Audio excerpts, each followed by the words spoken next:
Hello மக்களே, இன்றைக்கி நம்ம சிக்கன் ஸ்டூ பண்ண போகிறோம். ஒரு கேரளா டிஷ். அண்ட் இதுக்கு வந்து நம்ம 2 டீஸ்பூன் ஆயில் எடுத்துக்கலாம். நீங்கள் உங்களுக்கு வேணுன்னா கோகனட் ஆயில் கூட யூஸ் பண்ணிக்கலாம். இதில் வந்து பட்டை, கிராம்பு, ஏலக்காய், பிரிஞ்சி இலைன்னு எல்லாமே ஒன்று எடுத்திருக்கேன். 2 வெங்காயம் வந்து பொடிசாக நறுக்கி ஆட் பண்ணியிருக்கோம்.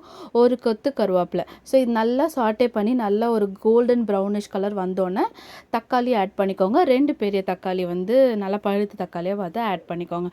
இது ரெண்டும் நல்லா வதங்கினோன்னே வந்து உருளைக்கிழங்கு வந்து ஆப்ஷனல் தான். ஆனால் டேஸ்ட் வந்து நல்லாயிருக்கும் உருளைக்கிழங்கு போட்டால். 2 உருளைக்கிழங்கு வந்து இந்த மாதிரி பெரிய சைஸில் கட் பண்ணி ஆட் பண்ணிக்கோங்க. இதோட வந்து இஞ்சி பூண்டு பேஸ்ட் வந்து 2 டீஸ்பூன்.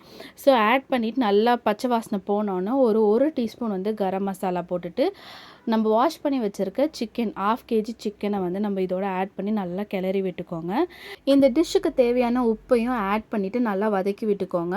சைட் பை சைடு வந்து நம்ம தேங்காய் பேஸ்ட்டையும் வந்து அரைச்சி வச்சுக்கலாம். அதுக்கு வந்து நான் வந்து ஒரு அரை மூடி தேங்காய் எடுத்திருக்கேன். ஒரு 5-6 பச்சை மிளகா, 1 டீஸ்பூன் சோம்பு, அப்புறம் ஒரு 10 கேஷ்யூநட்.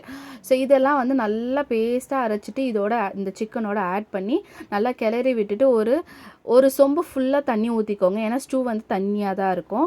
ஸோ நல்லா கிளறி விட்டுக்கோங்க. அப்புறம் தண்ணி ஊற்றினதுக்கப்புறம் ப்ரெஷர் குக் பண்ணிடுங்க.